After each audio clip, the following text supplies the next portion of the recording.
자, 86쪽? 예, 여기도 이제 좀 심화 개념 보시고, 문제 풀고 그렇게 하겠습니다. 규소와 탄소의 특징 이렇게 써져 있는데, 규소랑 탄소랑 둘 다 14족이에요, 14족. 그러니까 탄소 밑에 규소 있습니다. 탄소 밑에 규소 있어요. 14족은 특징이 원자과 전자가 4개가 있기 때문에 다른 원자랑 최대 4개까지 공유결합을 할 수 있어요. 근데 공유결합을 4개나 하면은 다양한 물질을 만들 수 있다라는 거야. 다양한, 그러니까 4개 중에 하나라도 딴 게 붙어 있으면 딴 물질이거든요. 예를 들어서 뭐 탄소가 있는데 수소가 4개가 붙어 있어. 그럼 메테인인데 여기에 수소 말고 여기 뭐 염소가 하나 붙어. 그럼 다른 애가 되는 거야, 이렇게. 염소가 하나 딱 붙어, 이렇게. 그럼 다 다른 애가 되는 거예요. 그래서 다양한 물질을 만들 수가 있다. 4개의 공유결합을 할 수 있기 때문에. 자, 그래서 막 사람은 손이 2개 있다. 따라서 한 사람은 최대 2명과 손을 잡을 수 있기 때문에 사슬 모양이나 고리 모양을 만들며 손을 잡을 수 있지만, 만약에 4개가 있다면 최대 4명과 손을 잡을 수 있어서 더 다양한 물질들을 만들 수가 있는 거죠. 자, 그래서 결합을 4개를 할 건데, 이렇게 지질이라고 되어 있는 애가 이렇게 생겼어요, 실제로. 이렇게. 입체적으로 그리면 지그재그로 생겼어요, 이렇게. 요 끝에만 이제 뭐 카복시산이 붙어 있는 건데, 뭐 요런 게 이제 지질입니다. 이건 지방산이라고 보시면 되겠는데, 그 다음에 이게 단백질은 이 하나하나가 아미노산들이거든요. 아미노산들이 요런 애들이 이제 아미노산인데, 요 하나하나가 아미노산이고 그런 애가 쭉 붙어 있는 거고, 탄수화물은 이건 포도당에 해당하죠. 이건 포도당인데, 여기 탄소 있고요. 여기 중간에 산소가 끼어 들어가거나 곁가지로 다른 애들이 붙거나, 이렇게 다양한 탄소 화합물을 만들 수가 있습니다. 자, 광물은 지각을 구성하는 대부분의 광물은 규산염으로 이루어지며, 규산염 광물은 지각을 구성하는 이제 규소 비율이 높습니다. 이게 다 규산염 광물이야. 흑음모, 석영, 각섬석 이런 애들이. 그래서 생명체는 탄소로 주로 이루어져 있고, 광물은 규산염 광물로 이루어져 있다. 자, 광물과 탄소 화합물.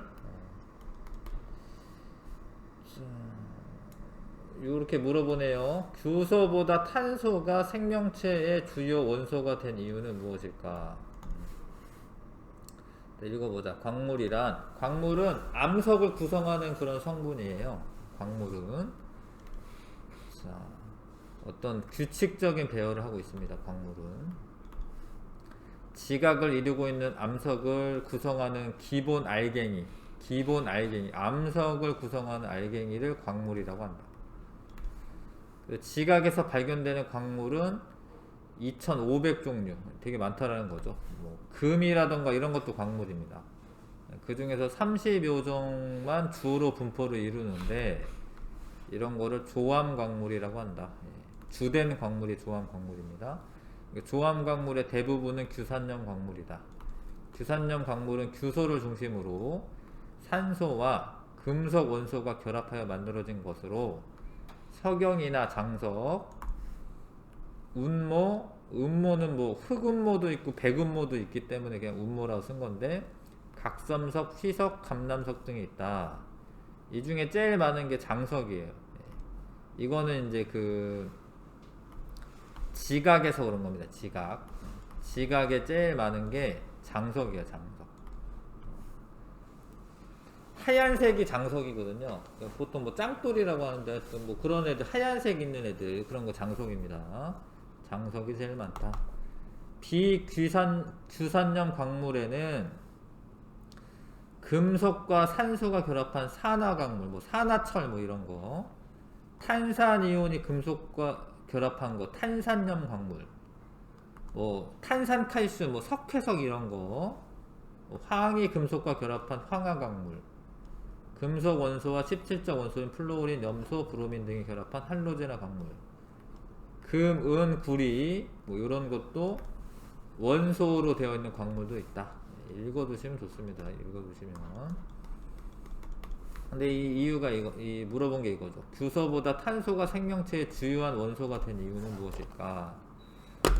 둘 다 결합은 4개를 하는데요. 규소가 좀 더 커요. 탄소보다. 그쵸? 규소가 더 큽니다. 왜냐하면 규소는 3주기 원소고 탄소는 2주기이기 때문에 규소가 더 커요. 그에 따라 규소 화합물은 탄소 화합물보다 분자가 크다. 원자가 크니까 분자가 크죠. 세포를 구성하는 물질의 크기가 커지면 세포의 크기도 커져야 하는데, 세포의 크기가 커지면 세포와 환경 사이의 물질 교환 효율이 감소한다. 요거는 우리 세포 분열할 때 한 적 있죠, 그쵸? 세포가 자기가 성장을 하다 보면은 크기가 커지는데 분열한다라고 했어요. 근데 그게 왜 분열하냐? 표면적에 대한 그 부피에 대한 표면적 비가 작아져요. 그러니까 부피가 너무 커지면 이제 표면적이 커져도 비율이 작아지니까 물질 교환이 힘들다라는 거죠. 그러니까 만약에 어떤 규소로 된 생명체가 있다. 근데 걔는 세포가 크기가 크고 그거를 유지하는 게 더 어렵다라는 거죠. 생명활동에 불리하다. 또 규소 화합물은 탄소 화합물보다 결합 강도가 강하다. 그럼 강하면 좋은 건가 싶은데, 생명체라는 거는 그 탄소 화합물 같은 경우에 뭐 이렇게 잘 쪼갰다 붙였다 막 해. 그러면서 물질 대사를 하고, 그러면서 내가 필요한 물질도 만들고요. 분해해가지고 에너지도 또 얻습니다. 근데 돌멩이 이런 거 너무 딱딱하거든. 결합 강도가 너무 크거든요. 그래서 이건 쉽게 분해되지가 않아요. 그러니까 내가 돌멩이를 먹는다라고 해도 그게 뭐 에너지로 이렇게 분해해가지고 쓸 수가 없어요. 쉽게 결합하지 않는다. 하지만 탄소는 다른 탄소와 결합하여 다양한 탄소 골격을 만들고, 이에 다양한 원소가 결합하여 다양한 화합물을 만들 수가 있다. 좀 더 결합이 더 끊어지고 붙고 이런 게 쉽다라는 거예요. 그래서 단백질이 다양한 입체 구조에 따라 다양한 기능을 수행하듯 생명체 구성 물질은 다양한 기능을 수행하려면 구조적으로 다양성이 있어야 된다. 자, 그런데 규소 화합물은 이러한 구조적 다양성이 적다. 따라서 탄소가 활동을 수행하는 데 있어서는 탄소가 더 적합한 원소가 되는 겁니다. 규소보다는. 크기가 작고, 탄소가 크기가 작고, 그 다음에 결합력이 규소가 너무 강하다라는 거야. 그래서 그거를 뭐 돌멩이 씹어먹어가지고 내가 뭘 어떻게 분해해가지고 뭐 할 수가 없어요. 결합이 너무 세기 때문에. 그래서 탄소로 되어 있는 화합물 중에 탄수화물이 있고요. 단백질도 탄소로 되어 있고, 핵산, 이건 DNA죠. 이 모델은 DNA나 RNA 이런 애도 탄소 화합물로 되어 있습니다. 탄수화물은 단위체가 포도당이고, 포도당이 단위체고, 단위체 포도당으로 되어 있고, 단백질은 아미노산이 단위체고요. 이런 핵산은 뉴클레오타이드라고 하는 게, 뉴클레오타이드는 인산하고 당하고 염기가 1대1대1 비율로 결합된 게 뉴클레오타이드입니다. 아미노산은 20종류가 있고. 자, 조금 정리됐을 것 같고, 그래도 그 다음에 수업 중에 상세하게 안 했던 부분을 좀 하겠습니다. 96, 97.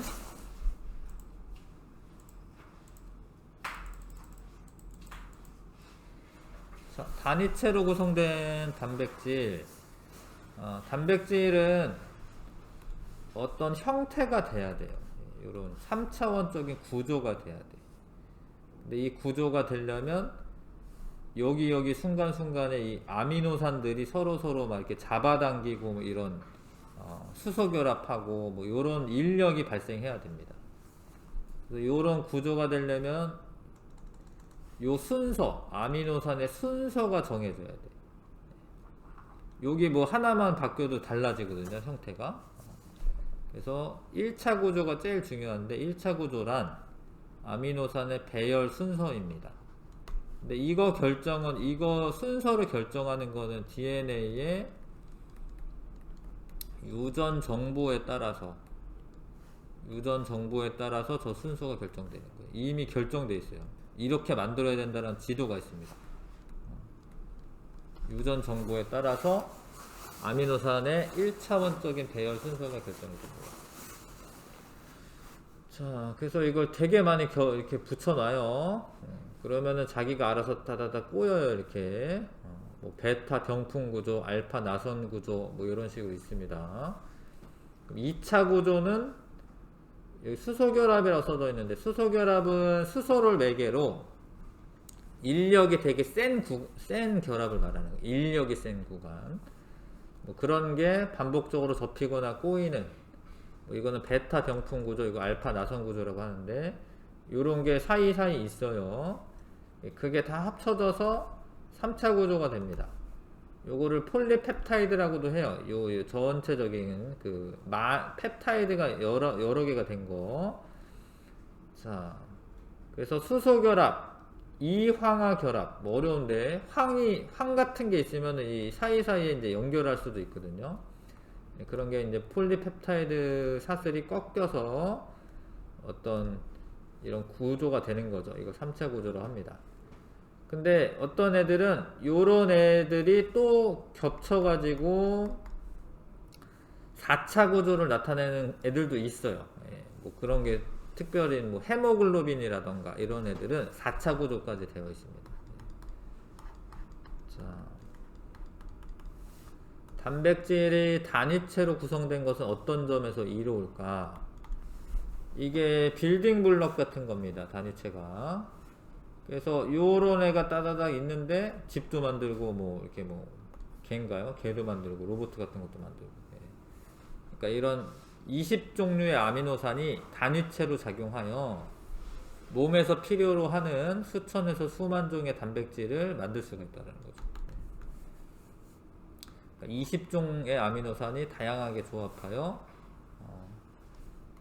수만 종의 단백질을 만들 수가 있다. 엄청 희한한 일이지 이거.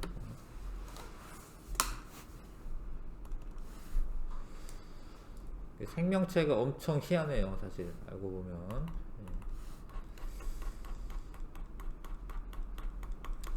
그 다음에 DNA의 염기와 이중 나선 구조.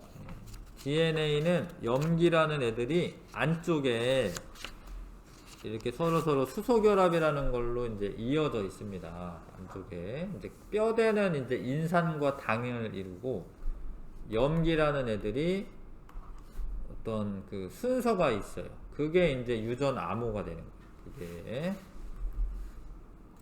염기라고 하는 거는 이제 염기성을 나타내는 애들인데, 여기서는 이제 요 질소 있는 부분, 요런 부분들이 이제 염기성을 나타냅니다. 요런 애들이. 그러니까 이게 전체적으로 염기성인 거죠. 근데 생김새가 퓨린계와 피리미딘계가 있어요. 여기 요렇게 들어가 있는 부분을 퓨린이라고 하고요. 요런 식으로 되어 있는. 피리미딘은 요렇게 되어 있는 애를 피리미딘이라고 해요. 이렇게 생긴 애. 곁 가지가 조금씩 다른 거죠. 아무튼 퓨린계에 아데닌과 구아닌이 있습니다. 그 다음에 피리미딘계에 사이토신, 타이민, 유라실이 있어요. 엄청 희한한 건데 이것도 이게 수소결합으로 연결된다라고 했는데 요 각도가 딱 맞아요. 이렇게 타이민과 아데닌은 이렇게 각도가 딱 맞습니다. 이렇게. 그래서 얘는 이제 이 수소결합 두 개가 연결되고요. 사이토신이랑 구아닌은 세 개가 연결돼요. 그래서 요렇게는 연결이 안 돼요. 얘네들 짝을 이뤄요. 이렇게 짝을. 타이민, 아데닌은 2개, 사이토신, 구아닌은 3개. 사이토신이 4글자니까 이게 더 많다. 뭐 이렇게 생각하시면 되겠죠. 자, 아무튼 짝이 있다. 짝이 있어서 서로 상보적으로 결합한다. 이런 용어를 씁니다. 상보적 결합을 한다. 상보적으로 결합한다. 뭐 상호 보완적이다. 이렇게 생각하시면 되겠는데, 그러면은 이제 복제할 수도 있고요. 저렇게 결합을 이제 순서가 정해져 있으니까. 그 다음에 이렇게 손실이 왔을 때 유전 정보가, 이게 유전 정보를 복제할 수도 있고 RNA에게 전달하는 것도 되고, 그 다음에 어떤 손실이 왔어요. 여기가 이제 뭐 자외선 같은 거 쪼여져 가지고 파괴가 됐어. 그러면은 여기 반대편에 있는 정보로 여기 부분을 복구할 수 있어요.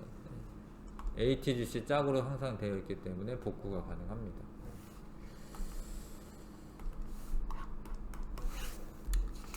자, 조금 더 심화 개념이었고, 자, 106쪽, 107쪽.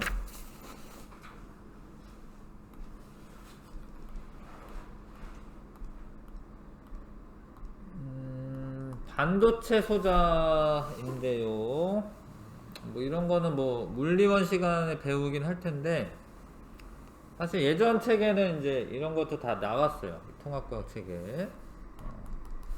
자, 고체는 전기전도성이 다른데 이유가 무엇이냐. 일단 고체에서는 에너지가 띠를 이루고 있다라는 거야. 이걸 에너지 띠 이론이라고 합니다. 이거는 이제 이걸 이해하시려면, 원자는 에너지 준위라는 아까 말 썼었죠. 에너지 준위가 요렇게 띄엄띄엄 있어요. 요런 걸 양자화되어 있다라고 합니다. 에너지 준위가 띄엄띄엄 있어요. 근데 원자가 2개가 있으면, 원자 혼자 있으면 이런데요, 원자가 2개가 있는 거예요, 옆에. 그럼 얘 에너지 준위가 원래 있고 얘 에너지 준위가 있는데 서로 이렇게 영향을 주는 거예요, 이렇게 원자들이 이렇게. 그래서 이게 조금 갈라져요. 서로 다 달라져요, 이렇게. 상태에 따라서. 근데 고체는, 이게 고체죠, 고체는 되게 많은 원자들이 막 붙어 있는 거야. 그러니까 서로 영향을 주다 보니까 이렇게 에너지 순위가 막 겹쳐가지고 띠 모양이 돼요. 띠 모양. 이거를 이제 에너지 띠 모양이 된다라고 합니다.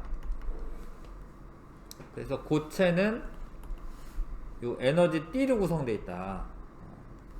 한 줄이 아니라 서로 영향을 주기 때문에 그렇습니다. 그래서 에너지 띠를 이루고 있는데, 띠 간격이라고 하는 부분은 전자가 있을 수는 없어요. 거기 있을 수가 없습니다. 그거는 뭐 우리가 이제 뭐 아파트에 살 때 1층 아니면 2층에 살지 뭐 1.5층에 안 사는 거랑 비슷한데, 원자들이 존재하지 않는 데를 띠 간격이라고 하고, 자, 원자가 띠라고 하는 말은 전자가 채워져 있는 애 가운데 가장 높은 에너지 띠. 원자가 띠는 전자가 채워져 있는 애 가운데 가장 높은 에너지 띠. 그래서 여기는 전자 있는 거예요. 여기 있는 겁니다, 평상시에. 근데 전도띠는 아직은 채워지지 않았어요. 채워지지 않았는데 그 중에 가장 낮은, 채워지지 않은 건 위에도 있을 수 있거든요. 그 중에 제일 낮은, 채워지지 않은 것 중에 제일 낮은, 그러니까 바로 위지, 바로 위. 요거를 전도띠라고 합니다. 그러면 원자값 띠에 있는 전자가 에너지를 받잖아. 뭐 열 에너지라든가 이런 게 오잖아. 그러면 얘가 이 전도띠로 올라갈 수 있어요. 에너지를 받아서. 이게 에너지니까. 그러면은 전도띠 상태의 에너지를 가지면 전자들이 막 왔다 갔다 해요. 그러니까 이제 이거를 표현을, 이제 전도띠로 올라가면 전류가 흐른다, 요렇게 얘기합니다. 근데 띠 간격이 좁으면, 봐봐요, 원자가 띠와 전도띠가 겹쳐 있거나 그러면은 아주 작은 전압에도 쉽게 전도띠로 이동할 수가 있어요. 근데 절연체는 띠 간격이 매우 커. 그러면은 전자가 전도띠로 올라가기가 어렵죠. 그래서 전류가 잘 안 흐르는 거고, 반도체는 중간 정도 됩니다. 그래서 전자가 잘 이동할 수 있어지는 거고, 이런 거는 이제 순수 반도체라고 합니다. 규소만으로 되어 있는. 자, 그러면은 이제 얘는 어느 정도 에너지를 주면 요런 애가 뭐 어쩌다 하나씩 이렇게 튀어나와서 이렇게 흘러가는 거예요. 근데 순수 반도체는 절마뮴이나 규소만으로 이루어져 있는 건데, 근데 조금 약해. 이거는 전류가 너무 조금밖에 안 흘러. 그래서 도핑이라는 방법으로 N형 반도체와 P형 반도체라고 하는 걸 만들어요. 불순물을 13조골 불순물을 집어넣으면은 얘가 P형 반도체가 되고요. 15조긴 애들을 집어넣으면 N형 반도체가 됩니다. 인이 들어간다라고 P형 반도체가 아니라 요런 애들은 전자가 남아요. 그러면은 네가티브 전하를 띠기 때문에 N형 반도체라고 하고, 요 애들은 양공이라고 하는 게 생겨서 포지티브 전하를 띠기 때문에 P형 반도체라고 합니다. 어찌됐건 전자가 이렇게 남아, 요런 게 N형 반도체. 전자가 모자라요. 그러면 이거 P형 반도체. 자, 요것도 원래 통합과학이 있었는데 이제 물리 1에서 이제 배우시면 됩니다. 이게 어떻게 반도체 소자가 되는지. 요건 나중에 하는 게 나을 것 같네요. 요 문제는 풀었던 걸로 기억하는데, 아무튼 요렇게 되면은 얘는 전도성이 있는 거죠. 쉽게 전도성 비교하라고 돼 있는데, 가가 전도성이 제일 크고요. 그 다음에 그 다음에 다 순이고. 자, 에너지 띠 구조를 가와 같은 물질 세 가지, 뭐 금속도 쓰면 되죠. 뭐 흑연 뭐 이런 거 써도 되긴 하겠다. 흑연 빼고는 대부분 금속, 뭐 금이나 뭐 구리나 뭐 이런 거 쓰면 되죠. 자, 요런 게 이제 전도성 물질이 되겠습니다. 요런 건 절연체, 요거는 얘는 얘가 반도체구나. 얘 반도체, 절연체, 얘는 도체. 이렇게 정리하시면 되겠죠. 뭐 여기는 사실 저 내용보다는 신물질에 관한 이런 내용들이 더 필요한 내용이긴 하죠.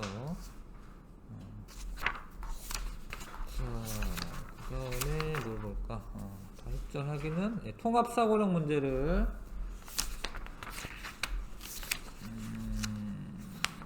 해봅시다. 118쪽에서 121쪽.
네. 쓰는 게 어렵죠? 아유 참. 와,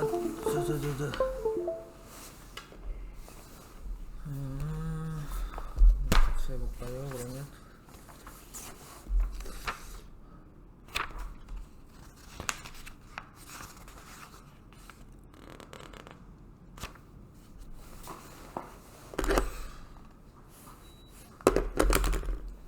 자, 그럼 같이 해보자. 지각에는 규소의 질량비가 높고, 네, 생명체 탄소의 질량비가 높은 이유를 써라. 그러게. 아까 그런 거 뭐 써도 되는데, 아무튼 우리 아는 거대로 씁시다. 네. 지각은 규산염 광물로 이루어져 있기 때문에, 그걸 쓰면 될 것 같습니다. 네, 이거 안 돼. 지각은 대부분 규산염 광물로 이루어져 있기 때문에 규소의 질량비가 높다. 뭐 이렇게 쓰면 좋을 것 같아요. 결과론적이긴 하지만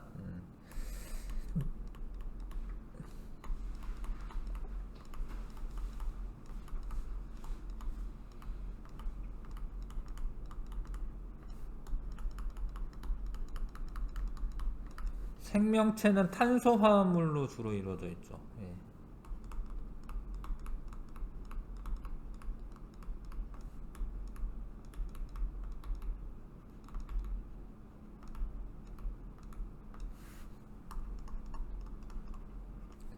이루어져 있기 때문이다. 이 정도 쓰면 좋을 것 같습니다.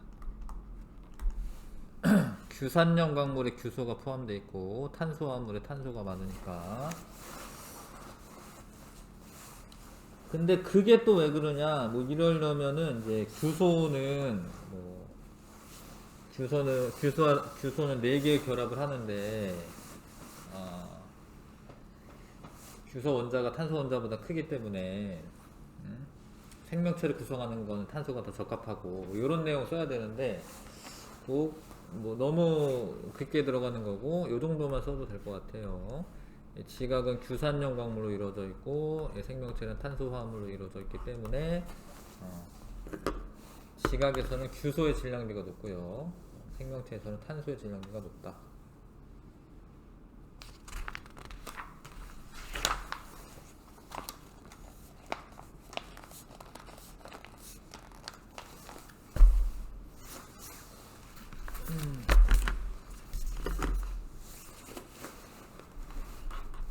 그다음에 이게 이제 규산염 광물의 기본 구조인 규산염 사면체입니다. 규산염 광물의 종류가 다양한 이유를 규산염 사면체의 구조와 관련지어 설명하시오. 일단은 규산염 사면체의 결합 구조가 다양합니다. 그러니까 이게 뭐 독립형 구조, 단사슬 구조, 복사슬 구조, 평면 구조, 망상 구조 이렇게 다양하게 결합을 하거든요. 그래서 규산염 사면체는 다양한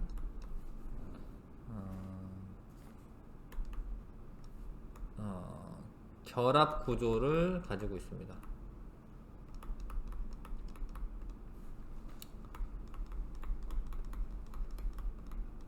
그게 이제 독립형 구조냐, 단사슬 구조냐, 복사슬 구조냐, 뭐 이런 게 나눠져 있죠.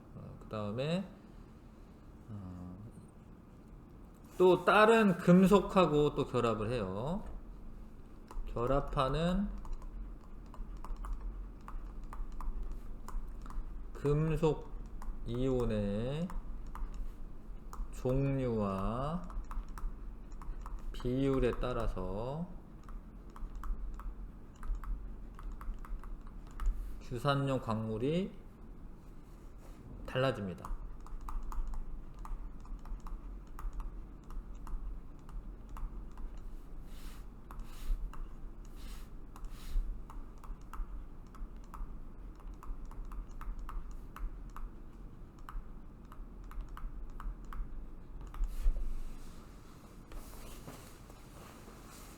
뭐 다이아몬드나 뭐 루비나 뭐 사파이어 이런 것도 있잖아. 결국에는 사실 규산염 광물 뭐 탄소로 되어 있긴 한데 그 사이에 어떤 금속이 들어갔냐에 따라서 색깔이 달라지면서 종류가 달라지거든요.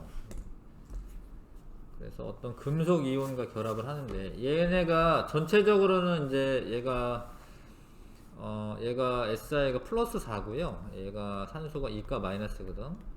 그래서 전체적으로는 마이너스성을 띱니다. 얘가 다 합치면 이제 마이너스 4가 되는데 아무튼 그러면은 플러스성을 띠는 금속 이온들과 결합을 해요. 얘가 규산염 자면체가 전체적으로 마이너스성을 띄어가지고요.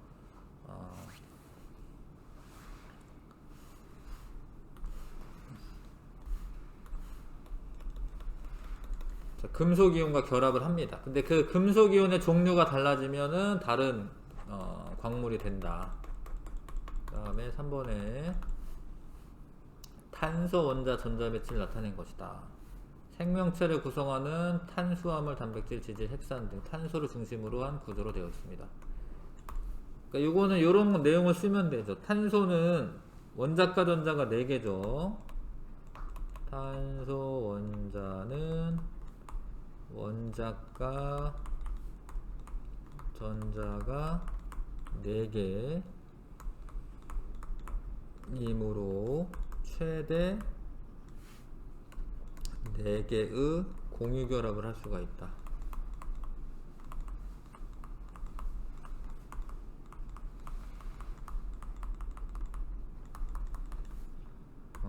다양한 다른 원자들과 결합을 할 수가 있죠.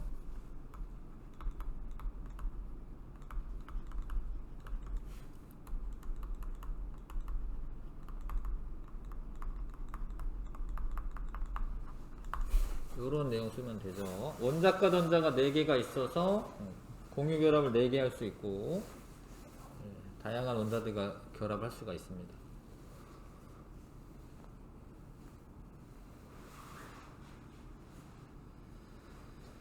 뭐 나중에 좀 더 배우면은 뭐 이게 전기음성도 이런 거 배우면은 얘가 전기음성도가 2.5야. 그래가지고 중간 정도 돼요.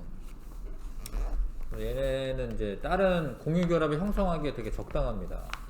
얘네가 일단은 원자과 전자가 4개가 있다라는 거. 그 다음에 단백질의 입체 구조인데 단백질은 생명체를 구성하는 물질 중 물 다음으로 양이 많다. 단백질은 몸의 주요 구성 성분이며 생리기능 조절한다. 또한 항체 성분으로 몸을 보호하며 에너지원으로도 사용되는 등 생명체 내에서 다양한 기능을 합니다. 단백질의 종류도 그만큼 다양하여 생명체에서 발견된 것만 11만 개가 넘는다. 뭐 아까 전에 25,000개 이거는 이제 인체 내에서 사람 내부에서는 한 25,000개 될 거고 전체적으로 다는 이제 한 11만 개나 된다라는 거죠. 네. 생명체 내에서 각각 다른 기능을 하는 많은 종류의 단백질이 형성되는 원리를 설명하시오. 그러니까 20가지 아미노산이 있습니다. 20가지 아미노산의 배열 순서가 바뀌면 다른 단백질이 되는 거예요.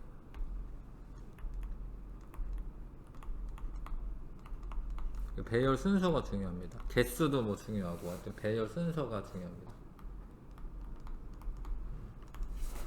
아미노산 배열 순서가 어떻게 되느냐에 따라서 단백질이 만들어지는 게 달라져요.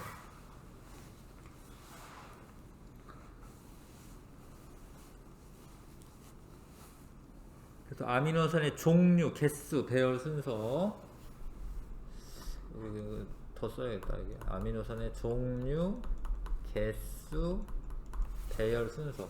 배열 순서라는 말이 뭐 다 포함하는 것 같긴 한데 아미노산의 종류, 개수, 배열 순서가 바뀌면 다른 단백질이 되기 때문이다.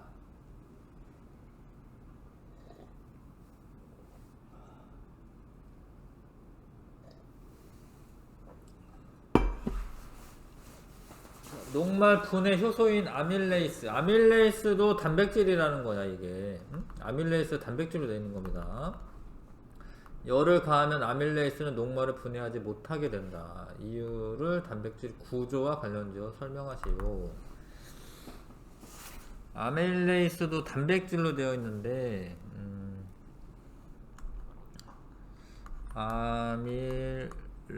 아밀레이스에 열을 가하면 뭐 이렇게 수소결합 뭐 이런 거를 알면은 뭐 써도 되는데, 아무튼 구조가 바뀌는 거죠. 수소결합 이런 게 뭐 끊어질 수도 있고 이래요. 그래서 단백질의 구조가 바뀌어요.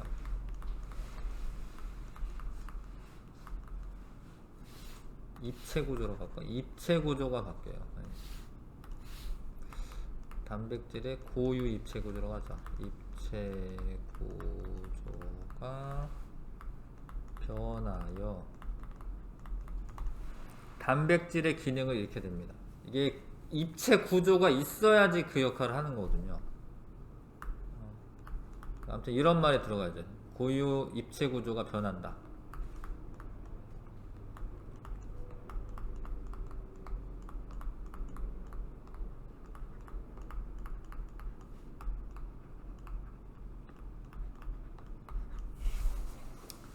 이렇게 정리하시면 될 것 같네요.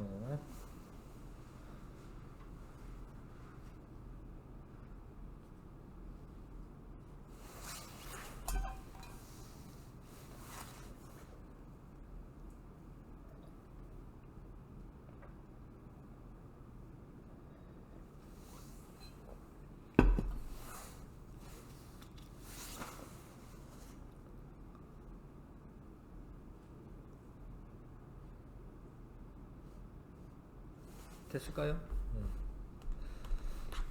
자, 넘어갑시다. 5번. DNA의 구조를 나타낸 것이다. DNA를 이루고 있는 단위체의 구성을 설명하여라. 일단 단위체는 뉴클레오타이드입니다. 뉴클레오타이드로 구성되어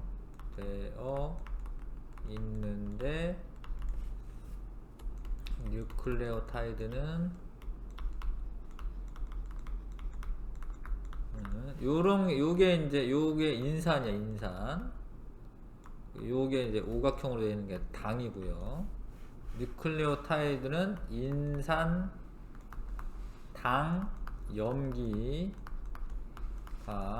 1대1대1로 결합되어 있다. 이게 이제 구성을 설명한 거고, 그 다음에 가 부분에 있는 단위체는 몇 개인지 쓰시오.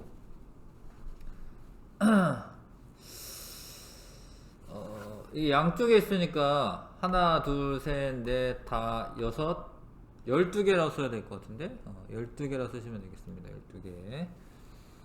5번에는 12개 맞습니다. 12개. 요게 하나의 요게 하나의 단위체가 되는 거예요. 이렇게 여기도 있잖아요, 그렇죠? 그래서 이렇게 요런 게 단위체가 됩니다. 12개. 그 다음에 2번 단위체의 결합으로 생긴 염기 서열의 의미를 DNA 기능과 관련지어 설명하시오. 이것도 뒤에 조금 더 배우면 좀 더 잘 쓸 수가 있는데, 그 염기 서열의 배열이 단백질의 아미노산의 배열 순서를 결정하는 거예요. 네. 염기 서열은 단백질의 아미노산 배열을 결정하는 유전 정보라고 생각하시면 됩니다.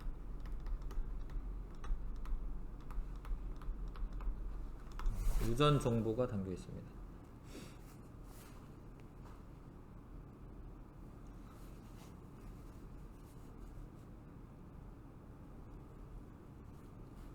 자, DNA와 RNA의 구조를 나타낸 것이다. DNA는 이중나선 구조이고 RNA는 그냥 단일 가닥이라고 하시면 됩니다. 구조와 이를 구성하는 염기의 차이점. DNA는 이중나선 구조이고 구성하는 염기는 아데닌, 그 다음에 타이민, AT죠. AT, GC, 구아닌, G죠. 사이토신,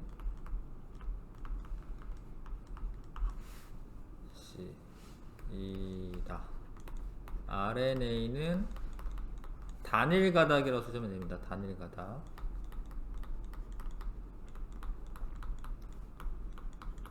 구성하는 염기는 아데닌, 타이민 대신에 유라실이에요. 타이민 대신에 유라실. AU, 구아닌, 사이토신은 똑같습니다. 구아닌, 사이토신 이다.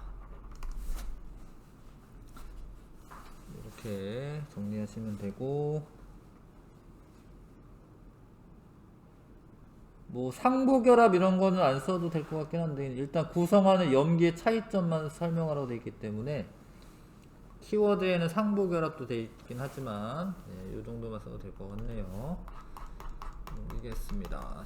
7번 핵융합장치와 초전도체. 이 핵융합장치 내부입니다. 이게 K스타인데 지금 뭐 약자가 다 있어요. 사실 이건 그러니까 우리나라에서 이제 만든 핵융합장치를 K스타라고 해요.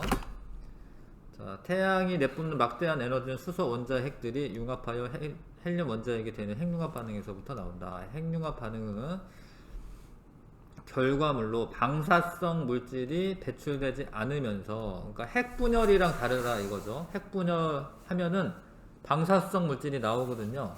근데 이거는 그렇지 않고 핵발전에 비해 훨씬 큰 규모의 에너지를 만들 수 있다는 장점이 있다. 하지만 핵융합 반응이 일어나기 위해서 원자가 원자핵과 전자로 분리되는 고온의 플라즈마 상태가 되어야 된다. 온도가 되게 높아야 된다는 거죠. 거의 한 1000만도씨까지 돼야 되는데, 이 상태에서 원자핵과 전자는 매우 높은 에너지를 가지므로 이들을 가둬둘 강한 자기장이 필요하다. 여기 자기장이 생겨요. 이 자기장이 생깁니다. 여기에 이렇게 갇혀요, 애들이. 우리나라 핵융합 연구소에서는 이러한 조건들을 유지하면서 핵융합이 일어날 수 있는 K스타라고 하는 핵융합 장치가 있다. K스타는 세계 최초로 초전도체를 사용한 핵융합 연구 장치로. 세계 최초는 아닌 것 같은데. 그 전에도 있을 텐데. 세계 최초는 아닌 것 같은데요. 세계 많은 핵융합 연구자들이 연구에 참여하고 있다. 이 정도는 아닌데. 세계 최초는 아닐 거예요, 이거는. 기사가 좀 오버한 것 같은데. K스타의 초전도체 역할은, 초전도체는 전류가 엄청 많이 흐르게 할 수가 있어요. 이게 왜냐면 얘가 전기 저항이 0이기 때문에. 초전도체의 전기 저항이 0이 되면 전류가 많이 흐릅니다. 강한 전류가 흘러서 강한 자기장을 만들 수가 있어요.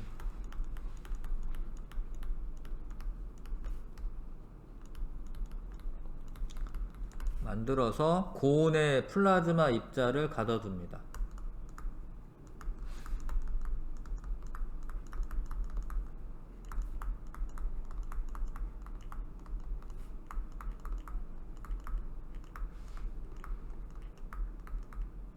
이런 거 쓰시면 되겠습니다. 되셨지요? 이렇게 쓰시면 되겠네요.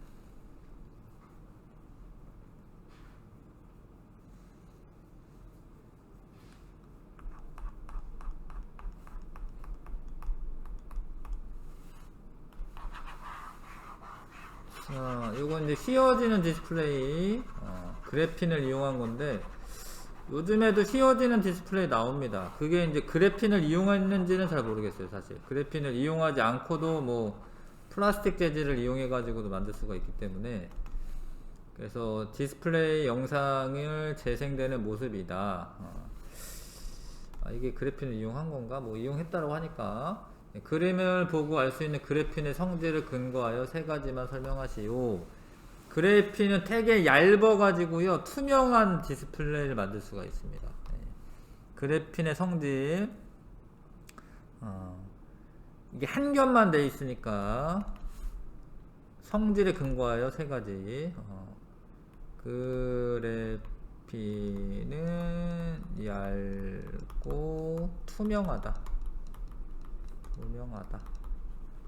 그 다음에 얘는 휘어진다.